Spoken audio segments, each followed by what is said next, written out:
Bismillahirrahmanirrahim. Assalamualaikum warahmatullahi wabarakatuh. Alhamdulillahilladzi arsala rasulahu bil huda wa dinil haqq liyudhhirahu ala dini kullih wa kafa billahi syahida. Asyhadu an la ilaha illallah wa asyhadu anna Muhammadan abduhu wa rasuluh. La nabiyya ba'da. Amma ba'd. Hello everyone. Let me introduce myself. My name is Muhammad Fathul Hakim Nur Ihsan. I'm from TBIE. In this time and in this video, I want to explain about ethnicity and social networks. Okay, let's learn together.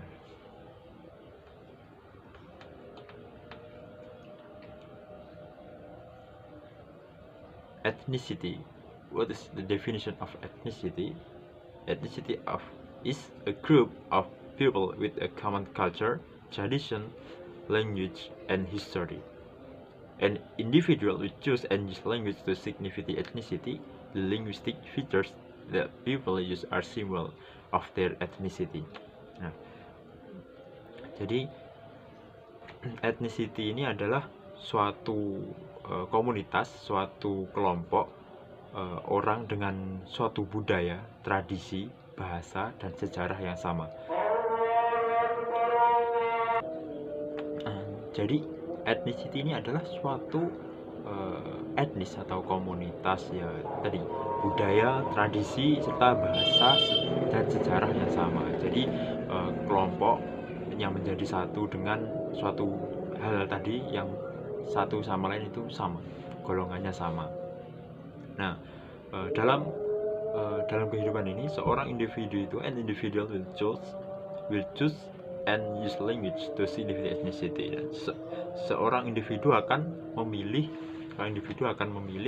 dan menggunakan bahasa untuk menandakan suatu etnis. Jadi dia ketika kemanapun dan dimanapun dia akan diketahui orang itu etnis apa. Dia akan pasti akan menunjukkan bahwa dia itu dari golongan mana, dari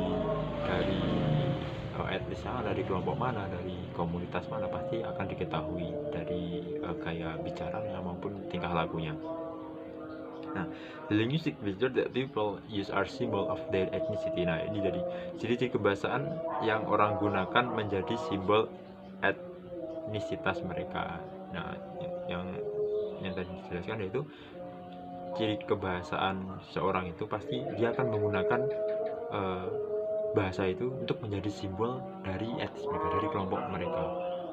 Misal orang Jawa, dia akan menunjukkan simbol kebahasaan Jawanya walaupun dimanapun dia berada.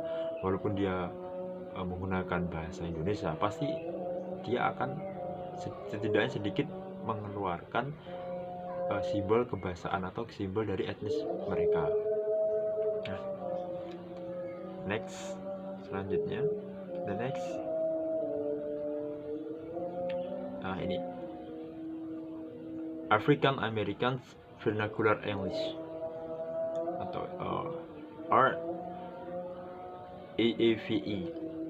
Jadi AAVE ini adalah African American Vernacular English. AAVE is a variety used by African Americans to differentiate from majority speakers. Nah, jadi AAVE ini adalah suatu variasi.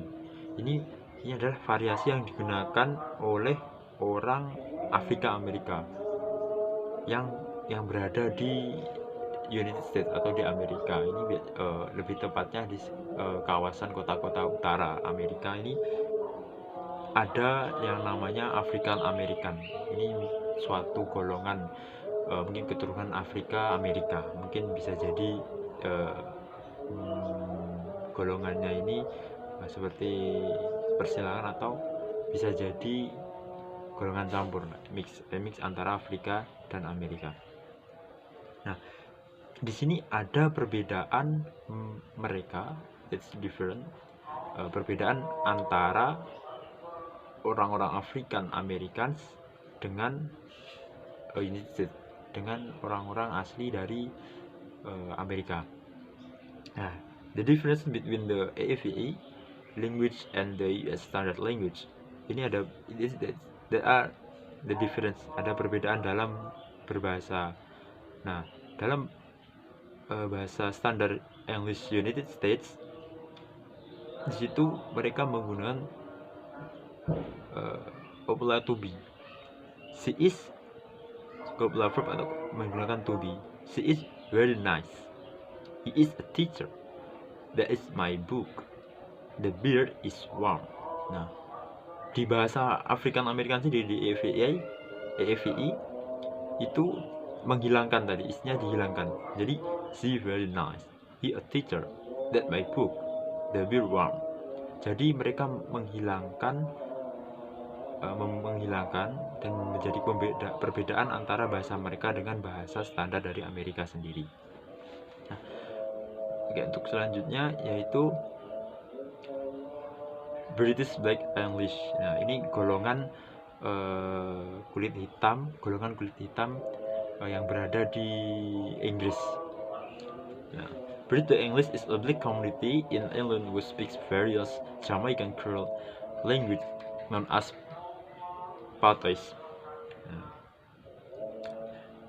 jadi ini adalah suatu golongan kulit hitam yang menggunakan bahasa Creole Jamaika, yang bahasa ini di sana di Inggris sendiri dikenal sebagai patois. Nah, di sini ada beberapa karakteristik of English patois.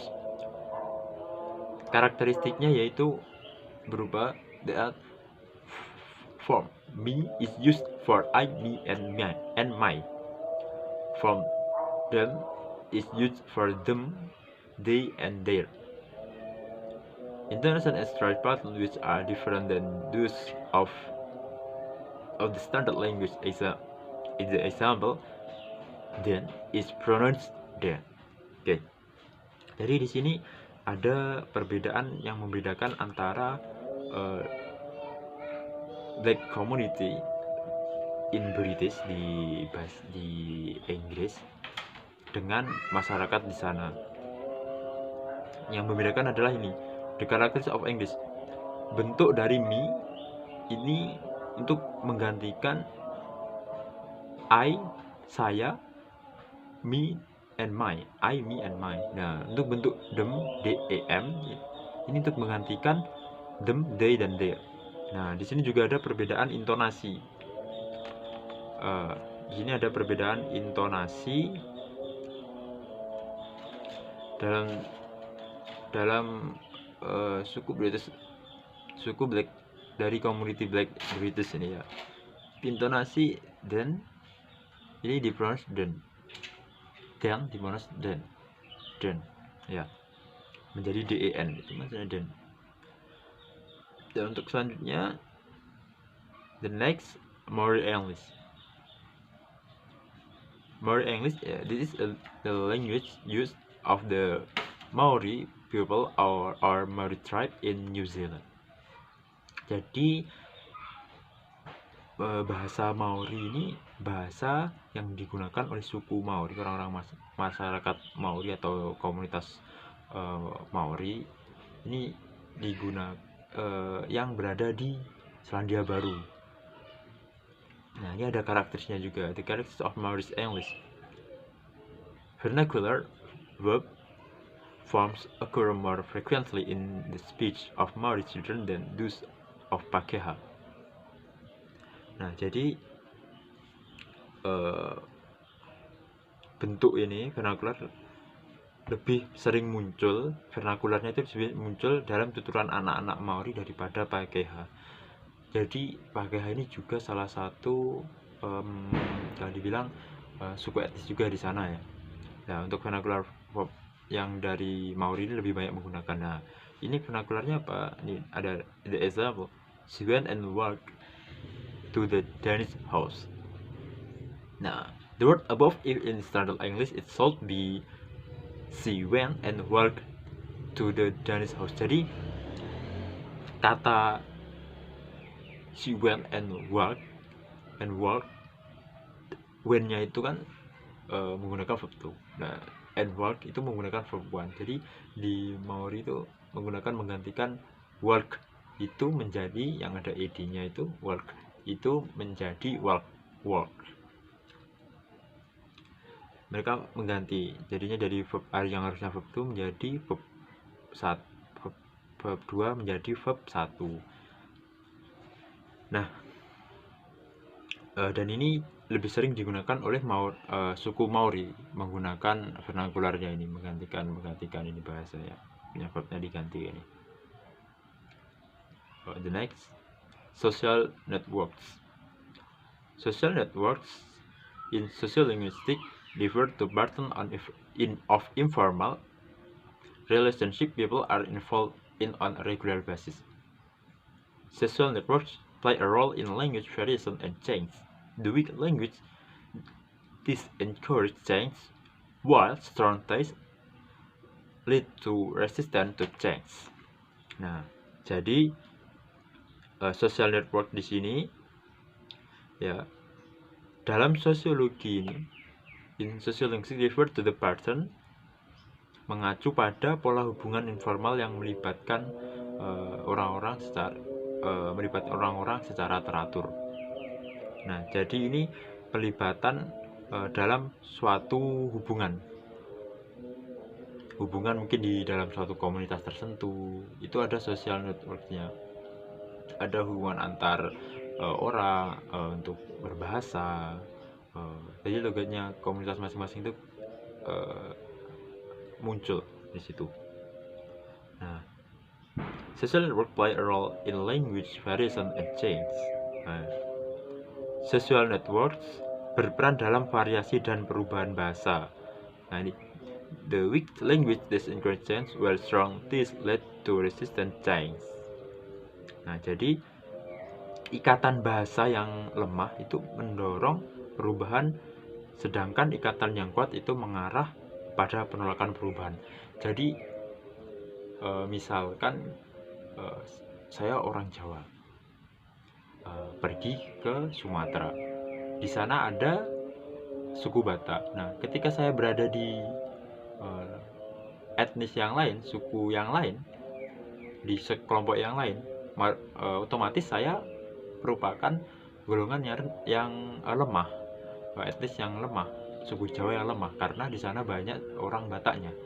Nah, di sana otomatis saya pasti kelamaan ketika sudah hidup di sana, pasti bahasa saya mungkin lama-kelamaan akan mengikuti bahasa masyarakat Batak. Walaupun bahasa Jawa saya masih ada, tapi lama-kelamaan saya akan mengikuti, keseharian saya akan mengikuti apa yang mereka katakan. Dan mereka tidak akan terpengaruh dengan bahasa yang saya gunakan, karena saya mengikuti bahasa mayoritas di sana. Dan tidak mungkin jika saya di sana menggunakan bahasa Jawa dan mereka semua menggunakan bahasa Batak. Tidak mungkin, karena otomatis mereka semua tidak akan paham apa yang saya katakan. Dan timbal baliknya saya pasti harus mengikuti mereka. Saya harus mengikuti bahasa mereka agar saya paham dengan apa yang mereka ucapkan dan mereka inginkan, mereka katakan. Nah, jadi semakin kecil komunitasnya di situ, maka semakin akan ditolak, akan mendapatkan perubahan untuk melakukan untuk mengikuti yang besar di situ. Oke, untuk yang selanjutnya ada community. The next is community of practice and construction of social identity. A community best place to take an action that lead to the identity of the community. Nah, jadi suatu tempat yang berbasis komunitas untuk melakukan suatu tindakan yang mengarah ke identitas komunitas tersebut. Jadi kita ketika ingin mengonstruksikan, jadi untuk mendapatkan pengakuan kita di suatu komunitas, kita harus berbahasa. Mungkin kayak tadi kita ke masyarakat Batak tadi, saya suku Jawa ke suku Batak, untuk mendapatkan perhatian dari mereka, saya mengikuti bahasa mereka. Itu otomatis akan memperkuat ikatan antar sesama, dan ini menjadikan sosial social networknya terjalin, sehingga lama kelamaan sosialnya terjalin dan kita akan dapat cepat diterima oleh masyarakat di sana. Nah, ini untuk community of practice-nya, dimanapun tempatnya, maupun itu ini contohnya ini communities in school, di sekolahan, family, di lingkungan keluarga, working group, grup bekerja untuk tempat bekerja atau tempat grup yang lainnya. Ini di sana pasti menciptakan suatu social identity. Misal di lingkungan keluarga, bahasanya pasti di situ akan tercipta suatu bahasa ya yang ada di keluarga, lingkungan keluarga itu seperti itu. Misalnya lingkungan keluarga Jawa, ya seperti itu bahasa Jawa. Di sekolahan, karena di sekolahan itu tidak semua masyarakat Jawa, suku Jawa, pasti identitinya, social identity di sana, bahasanya pasti menggunakan bahasa Indonesia kalau di Indonesia. Kalau di luar negeri, kalau misal Inggris, banyak masyarakatnya itu karena bahasa Inggris adalah bahasa internasional, pasti bahasa Inggris yang digunakan. Social identity di sekolahan bahasa Inggris, ya bahasa Inggris yang digunakan. Di tempat bekerja juga bahasa Indonesia yang digunakan, ya bahasa Indonesia adalah menjadi social identity yang di situ. Ya, mungkin maybe until here yang bisa saya sampaikan. Mungkin cukup sampai di sini, kurang lebihnya saya mohon maaf. Wabillahi taufiq wal hidayah. Wassalamualaikum warahmatullahi wabarakatuh. Thank you.